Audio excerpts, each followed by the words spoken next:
சிவாய நம. திருச்சிற்றம்பலம். அனைவருக்கும் வணக்கம். 2026ஆம் ஆண்டில் கன்னிராசி அன்பர்களுக்கு எவ்வாறு உள்ளது என்பதை பற்றி இப்பதிவில் பார்ப்போம். புதன் உச்சம் பெற்ற கன்னிராசி அன்பர்கள், உங்கள் ராசியில் புத பகவான் உச்சம் பெறுகிறார், சுக்கிர பகவான் நீச்சம் பெறுகிறார்.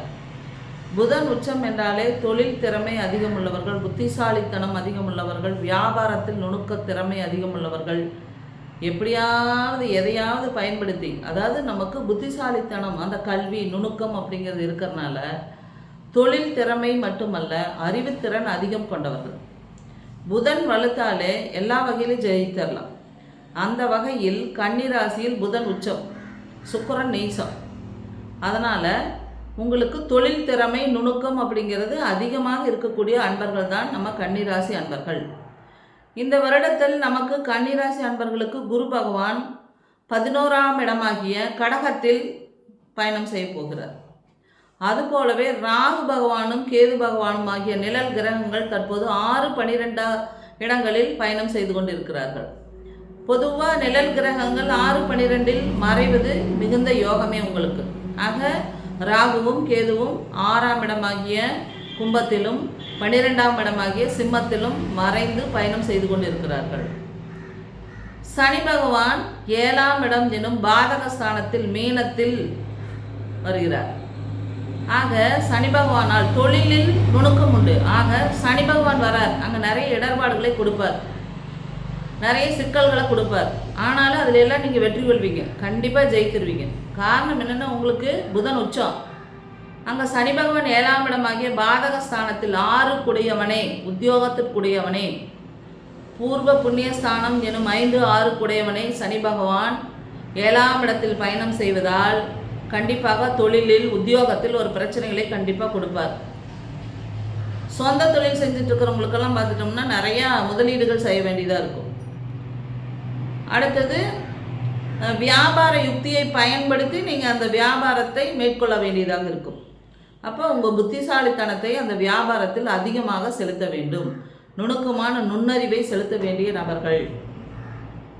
சரி சாமி, இந்த 7ஆம் இடத்தில் ஏற்படக்கூடிய அதாவது கண்டகச்சனின்னு சொல்லுவோம். அந்த 7ஆம் இடத்தில் ஏற்படக்கூடிய சனி பகவானால் ஏற்படும் இடர்பாடுகளை தவிர்ப்பதற்காக நீங்கள் சித்தர் கோவிலுக்கு போகலாம். ஏதாவது ஒரு சித்தர் கோவிலுக்கு, ஜீவ சமாதி அந்த மாதிரி உங்கள் ஊருக்கு அருகில் இருக்கக்கூடிய, உங்கள் இல்லங்களுக்கு அருகில் இருக்கக்கூடிய, உங்களுக்கு விருப்பப்பட்ட ஏதாவது ஒரு சித்தரை தேர்ந்தெடுத்து அவரை நீங்கள் வழிபாடு செய்வதன் மூலமாக கண்டிப்பாக உங்களது பிரச்சனைகள் குறையும். காரணம் என்னன்னு கேட்டால், மீனம் காலபுருஷனுக்கு 12ஆம் இடம், மோட்ச ராசியில். ஆக மோட்சம் அப்படின்னா என்ன அர்த்தம்? ஜீவ சமாதி. ஆக ஜீவ சமாதி வழிபாடுகள் நீங்கள் செய்தால் உங்கள் தொழிலில் கண்டிப்பாக நீங்கள் வெற்றி கொள்ளலாம். அதே போல் லாபஸ்தானமாகிய 11ஆம் இடத்தில், அப்போ 11ஆம் இடத்துல கடகத்தில் குரு பகவான் வரார். அவர் அங்கே உட்கார்ந்து உங்கள் 3ஆம் பாவகமாகிய விருச்சிகத்தையும், அடுத்தது தனது 5ஆம் பார்வையாக விருச்சிகத்தை பார்க்கிறார். அப்போ விருச்சிகத்தை பார்க்கறதுனால கண்டிப்பாக உங்களுடைய முயற்சிகள் வெற்றி பெறும். எடுக்கக்கூடிய முயற்சிகள், 3ஆம் பாவகம் முயற்சி, தைரியம், வீரியம், வெற்றி, இதையெல்லாம் கொடுக்கக்கூடிய பாவகம். இந்த பாவகத்தில் கண்டிப்பாக நாம் வெற்றி கொள்வோம். அதனால் கன்னிராசி அன்பர்களுக்கு வெற்றி உறுதி. அடுத்து தனது 7ஆம் பார்வையாக எங்கே பார்க்குறார்? மகர வீட்டை பார்க்கிறார். அந்த மகர வீடு அப்படிங்கிறது நமக்கு எங்கே வருதுங்க? சரிங்களா, நம்மளுடைய 5ஆம் பாவகம், பூர்வ புண்ணியஸ்தானம், குலதெய்வத்தின் அருள் கிடைக்கும். ஆகவே அன்பர்களே, தவறாமல் நீங்கள் அனைவரும் குலதெய்வ கோவிலுக்கு சென்று வருவீர்கள். குலதெய்வ கோவிலுக்கு போயிட்டு வாங்க. குலதெய்வத்தை இஷ்டமாக கும்பிடுங்க, முன்னோர்களை கும்பிடுங்க. இந்த மாதிரியெல்லாம் கும்பிடும்போது உங்களுக்கு கண்டிப்பாக வெற்றிகள் அப்படிங்கிறது வரும். குரு பார்க்க கோடி தோஷம் நிவர்த்தி. ஆக இங்கு குரு பகவான் நமக்கு 7ஆம் அதிபதியாகிய பாதகாதிபதியாகவே இருந்தாலும் அவர் 4ஆம் அதிபதியும் கூட. ஆக 4ஆம் அதிபதி அப்படிங்கிறதுனால அவர் என்ன பண்ணுவார்? சுகத்தை தருவார், வீடு வண்டி வாகனங்களை தருவார், கல்வி, உயர் கல்வியை தரக்கூடியவர். இவ்வாறெல்லாம் உயர்வை தரக்கூடிய குரு பகவான் விருச்சிகத்தை பார்ப்பதால், விருச்சிகம் செவ்வாயோட வீடு இல்லைங்களா? அப்போ நிலத்தால் லாபம், வீட்டினால் லாபம், வண்டி வாகனத்தால் லாபம், ஒரு இடம் அப்படிங்கிறது நமக்கு கண்டிப்பாக பத்திர பதிவுகள் செய்யக்கூடிய ஒரு லாபமான நேரம் தான் இந்த காலகட்டங்கள்.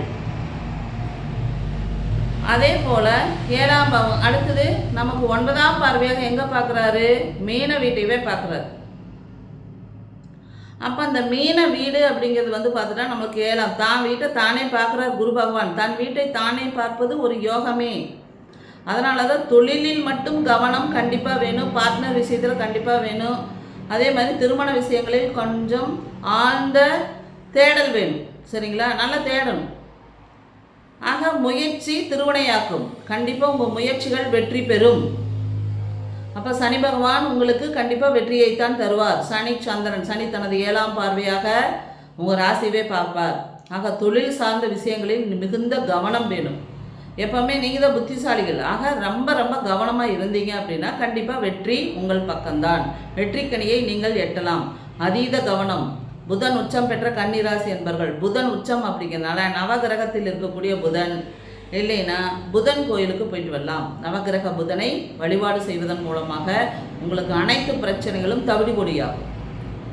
அதுபோல் பெண் தெய்வ வழிபாடு நீங்கள் செய்யணும். காரணம் என்னன்னு கேட்டால் 5ஆம் வீட்டுக்குண்டான குலதெய்வ வழிபாடு அல்லது பெண் தெய்வம். ஏன்னா இங்கே சுக்கிரன் நீசம், உங்கள் ராசியில் சுக்கிர பகவான் நீசமாகிறார். அதனால் பெண் தெய்வத்தை நீங்கள் வழிபாடு பண்ணணும். 7ஆம் வீட்டில் ரேவதி நட்சத்திரத்தில் உட்கார்ந்துருக்கு புத பகவான். உங்களுடைய புதனி நட்சத்திரமாகிய ரேவதி நட்சத்திரம் உங்களது 7ஆம் பாவகத்தில் அமர்ந்துள்ளது. 7ஆம் பாவகத்தில் அமர்ந்து நேராக நம்ம வீட்டு தான் பார்க்கும், கன்னிராசி தான் பார்க்குறார். ஆக நீங்கள் என்ன பண்ணலாம், மதுரை மீனாட்சியை வழிபாடு பண்ணலாம். பெண் தெய்வ வழிபாடு இல்லைங்களா? அதனால் மதுரை மீனாட்சியை நீங்கள் வழிபாடு செய்வதன் மூலமாக உங்களுக்கு ஏற்படக்கூடிய இடர்பாடுகள் தவிடு பொடியாகி நீங்கள் வெற்றி பெறுவீர்கள். ஆகவே அன்பர்களே, மதுரை மீனாட்சி அம்மனை வழிபாடு செய்யுங்கள். மதுரை மீனாட்சி போய் கும்பிட்டு வாங்க. அதுக்கடுத்தது சித்தர்கள் வழிபாடு செய்து வாருங்கள். பெண் தெய்வத்தை வழிபாடு செய்வதன் மூலமாக இடம் வாங்கக்கூடிய யோகங்கள் அனைத்தையும் கொடுப்பார். சரிங்களா? அதனால் அம்பாள் வழிபாடு, ஏன்னா சுக்கிரன் நீசமானதுனால ஒரு பெண் தெய்வத்தின் வழிபாடு நீங்கள் அதிகமாக பண்ணிட்டு வந்தீங்க அப்படின்னா செய்து கொண்டு வரும்போது அம்பாளுக்கு வெள்ளிக்கிழமை தவறாமல் ஏதாவது நம்ம வீட்டுக்கு அருகில் ஊருக்கு அருகில் இருக்கக்கூடிய ஒரு அம்பாள் வழிபாடு செய்து வரும்போது நமக்கு ஏற்படக்கூடிய பிரச்சனைகள் தவிர்க்கும். சரிங்களா?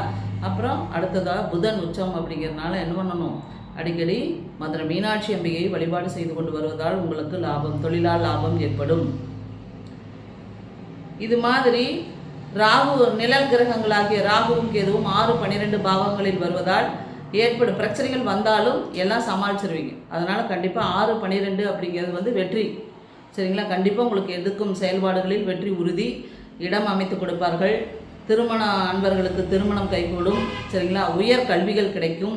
பத்திர பதிவுகள் நடைபெறும் அப்படிங்கிறது கொடுத்துருக்கிறார் இந்த வருடம்.